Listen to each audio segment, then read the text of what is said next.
پر کہ یہ رات رمضان مبارک ہی کی ایک رات ہے۔ اس کی دلیل ایک تو یہ کہ القرآن یفسر بعضہ بعضا کے اصول کے مطابق قرآن مجید کے اندر سورہ بقرہ میں یہ واضح کر دیا گیا شہر رمضان الذی انزل فیہ القرآن، رمضان مبارک کا مہینہ وہ ہے کہ جس میں قرآن نازل کیا گیا، اور یہاں فرمایا انا انزلناہ فی لیلۃ القدر، ہم نے اس کو اتارا ہے لیلۃ القدر میں۔ ان دونوں کو جوڑیے تو اس کا ایک لا محالہ جو ایک انیویٹیبل رزلٹ نکلتا ہے وہ یہی ہے کہ یہ لیلۃ القدر رمضان مبارک ہے۔ دوسری اس کی تائید ہوتی ہے وہ مشہور حدیث جس کو الحمدللہ کہ ہم نے بہت عام کیا ہے، رمضان مبارک کی آمد سے قبل کوشش ہوتی ہے ہر سال جو ہے اس کی یاد دہانی کرا دی جائے۔ ایک طویل خطبہ جو حضور نے دیا تھا، خطبنا رسول اللہ صلی اللہ علیہ وسلم فی آخر یوم من شعبان، یہ حضرت سلمان فارسی رضی اللہ تعالیٰ عنہ سے مروی ہے کہ حضور نے شعبان کے آخری دن ہمیں خطبہ ارشاد فرمایا، یا ایھا الناس قد اظلکم شہر عظیم شہر مبارک شہر فیہ لیلۃ خیر من الف شہر، لوگوں آگاہ ہو جاؤ،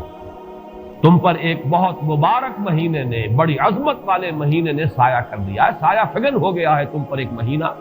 جو بڑی عظمت والا ہے، شہر عظیم جو بڑی برکت والا ہے، شہر مبارک، اور تیسرا جملہ اس میں یہی ہے شہر فیہ لیلۃ خیر من الف شہر، وہ مہینہ کہ جس میں ایک رات وہ بھی ہے کہ جو 1000 مہینوں سے افضل ہے۔ ان دونوں چیزوں کے حوالے سے تقریباً دلائل بھی موجود ہیں، اور ویسے یہ کہ جیسا کہ میں عرض کر چکا ہوں اجماع ہے کہ یہ رمضان مبارک ہی کی ایک شب ہے، لیکن رمضان مبارک کی کون سی شب ہے؟ اس پر بعض مفسرین نے تو لکھا ہے کہ 40 قول ہے۔ چنانچہ صاحب تفسیر مظہری قاضی ثناء اللہ پانی پتی نے، میں نے وہ تفصیل تو نہیں پڑھی، کہ 40 قول نقل، لیکن امام راضی نے جو 9 قول نقل کیے ہیں وہ میں تیزی کے ساتھ آپ کو سنا دیتا ہوں۔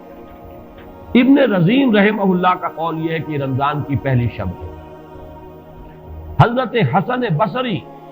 رحمۃ اللہ علیہ یہ ہے تابعین میں سے، اس لیے میں رضی اللہ عنہ نہیں کہہ رہا، رحمۃ اللہ علیہ، حضرت حسن بصری رحمۃ اللہ علیہ کی رائے ہے کہ یہ 17ویں شب ہے، یعنی وہ شب کہ پھر جس کے اگلے دن جو ہے وہ غزوہ بدر ہوا ہے، یوم الفرقان۔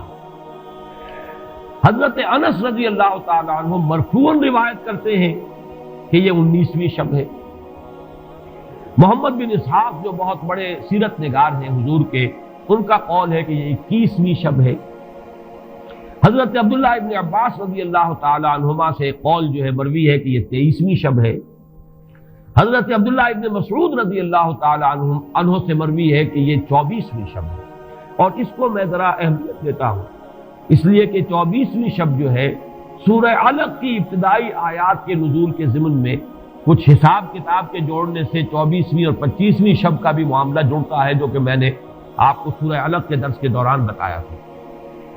اس کے بعد حضرت ابو ذر غفاری رضی اللہ تعالیٰ عنہ کا قول ہے کہ یہ 25ویں شب ہے۔ اس کے بعد حضرت ابی ابن کعب رضی اللہ تعالیٰ عنہ کا قول ہے، یہ وہ ہے جن کو کہ حضور نے خود فرمایا کہ اقرأہم ابی ابن کعب، قرآن مجید کے سب سے بڑے قاری حضرت ابی ابن کعب ہے رضی اللہ تعالیٰ عنہ، اور ان کے بھی سینے پر آپ نے تھپکی دی تھی کہ ایک سوال کیا آپ نے کہ سب سے عظیم سورت کون سی ہے، اور جب انہوں نے صحیح جواب دے دیا سورہ فاتحہ، تو پھر یہ کہ اس پر حضور نے تھپکی دی کہ تمہیں اللہ تعالیٰ نے بہت صحیح مناسبت عطا کی ہے علم کے ساتھ۔ ان کی اور صحابہ میں سے بہت سے لوگوں کی رائے، یہاں تک کہ یہ کہا جا سکتا ہے کہ بقیہ اقوال جو ہے وہ شاذ کے درجے میں ہے، اور یہ گویا کہ اگر اجماع نہ کہا جائے تو بہت حد تک اتفاق کے درجے میں ہے کہ یہ 27ویں شب ہے۔ اور اس 27ویں شب کے ضمن میں حضرت عبداللہ ابن عباس سے ایک روایت میں پہلے آپ کو بتا چکا ہوں کہ 23ویں شب،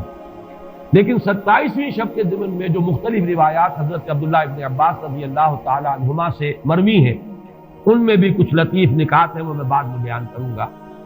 اس کے بعد ایک شاذ قول اور بھی ہے کہ یہ 29ویں شب ہے، تو یہ گویا کہ 9 ہے اقوال، جن میں سے بعض جلیل القدر صحابہ کے ہیں، عبداللہ ابن مسعود، ابو ذر غفاری، ابن عباس، ابی ابن کعب، لیکن یہ ہے کہ سب سے زیادہ جو اتفاق اگر اجماع نہ کہا جائے تو 27ویں شب پر ہے۔ اس 27ویں شب کے بارے میں حضرت عبداللہ ابن عباس نے 3 نکتے بیان کیے۔ ایک نقطہ تو یہ ہے کہ یہ پوری سورہ مبارکہ جو ہے سورۃ القدر، اس میں 30 الفاظ ہیں، اور ان 30 الفاظ میں سے 27واں لفظ ہے ہیا حتی مطلع الفجر، یہ 27واں ہے۔ اس کے اعتبار سے گویا کہ انہوں نے ایک ربط قائم کیا ہے کہ یہ 27ویں شب ہے۔ ایک بات انہوں نے یہ کہی ہے کہ اللہ تعالیٰ کو وطر محبوب ہے، اللہ وطر و یحب الوطر، اللہ خود بھی اکیلا ہے اور وطر کو پسند کرتا ہے۔ پھر یہ کہ وطر جو ہے اب رمضان مبارک کے اندر اگر وہ وطر شمار کیے جائیں گے تو 14-15 وطر بن جائیں گے، لیکن اس میں چونکہ آخری عشرے کے بارے میں بہت سی روایات جو ہے ان کا تقریباً اجماع ہو جاتا ہے کہ آخری عشرے میں، تو آخری عشرے میں بھی 5 وطر آئیں گے، 21ویں، 23ویں، 25ویں، 27ویں، 29ویں۔ لیکن حضرت عبداللہ ابن عباس کہتے ہیں کہ 7 کا ہندسہ اللہ تعالیٰ کو بہت پسند ہے، اور بہت سی چیزیں جو ہیں عالم تکوینی میں بھی اور عالم تشریعی میں بھی بہت سی چیزیں وہ ہیں کہ جو 7 کے ہندسے کے ساتھ وابستہ ہیں۔ 7 آسمان ہیں، 7 زمینیں ہیں، ہفتے کے 7 دن ہیں، طواف کے 7 شوط ہیں، سعی بین صفا والمروہ وہ بھی 7 مرتبہ ہے، ادھر سے ادھر، ادھر سے ادھر 7۔ اسی طریقے سے سجدے کے اعضاء بھی 7 ہیں، تو اس سے انہوں نے پہلے وطر اور وطر کے بعد 7 کا حصہ، رمضان کے آخری عشرے کی وطر راتیں اور ان میں 7ویں رات یعنی 27ویں شب، وہ اپنے اس حساب کتاب سے بھی۔ اور جب انہوں نے یہ بات بیان کی تو حضرت عمر رضی اللہ تعالی عنہ نے ان کی تحسین کی۔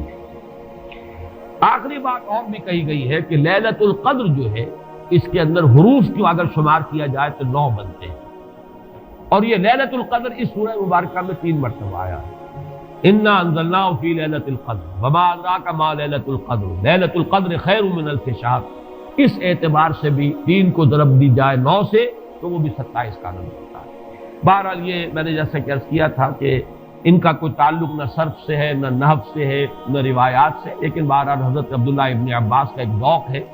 اس کو آپ ذوقی باتیں بھی کہہ سکتے ہیں، لیکن یہ کہ حضرت عبداللہ ابن عباس کی ذوقی بات ہے، لہذا اس کا کم سے کم تذکرہ ہو جانا چاہیے۔ ایک بحث یہ ہے کہ اہیا باقیۃ ام لا، کیا یہ رات جو اس کی عظمت تھی یہ باقی ہے، یا صرف وہی رات جو تھی جس میں کہ قرآن مجید نازل کیا گیا وہی عظمت کی حامل تھی؟ انا انزلناہ فی لیلۃ القدر، یا یہ کہ اب بھی ہر سال یہ رات آ رہی ہے تو اسی عظمت کی حامل ہے، اسی قدر و منزلت کی، اسی برکت کی حامل ہے؟ اس پر بھی تقریباً ایک اجماع ہے